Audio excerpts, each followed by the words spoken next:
ডায়াবেটিসের সাথে শত্রুতা নয় বরং বন্ধুত্ব করুন। জানুন কোন 5টি খাবার এড়িয়ে আমরা ডায়াবেটিসকে চিরতরের জন্য টাটা বলতে পারি। সর্বপ্রথমেই চিনি বা মিষ্টি জাতীয় খাবার। চিনি কিংবা মিষ্টি জাতীয় খাবারগুলোকে আমাদের এড়িয়ে চলতে হবে। চা, কফি কিংবা সফট ড্রিঙ্কস এর মতো যেসব খাবারে চিনি থাকে সেগুলোকে আমাদের এড়িয়ে চলতে হবে এবং এর পরিবর্তে আমরা খেতে পারি প্রাকৃতিক ফল। বিশেষ করে আমরা আপেল খেতে পারি, বেরি টাইপের ফলগুলো খেতে পারি যেগুলোতে মিষ্টি রয়েছে কিংবা যেগুলো খেতে ভালো লাগে, ক্ষতি নেই।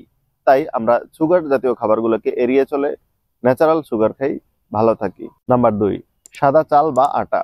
সাদা আটা বা সাদা চাল যেগুলোতে প্রচুর পরিমাণ জিআই থাকে, এগুলো আমাদের রক্তের শর্করার পরিমাণ বাড়ায়। তাই এসব খাবার এড়িয়ে চলতে হবে।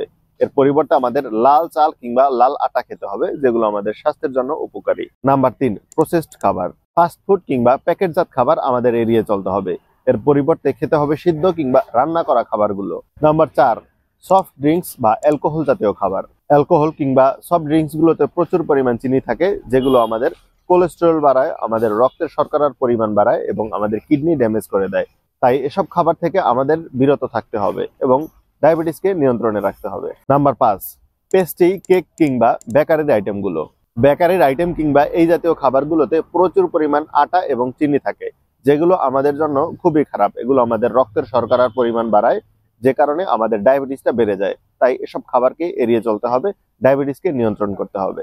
বিশেষ করে যারা ডায়াবেটিসের রোগী তাদের কিন্তু প্রতিদিন ডায়াবেটিস মেপে দেখতে হয়, কারণ ডায়াবেটিস কতটুকু আছে সেটা জানার পরেই সেই অনুযায়ী তাকে ব্যবস্থা নিতে হয়।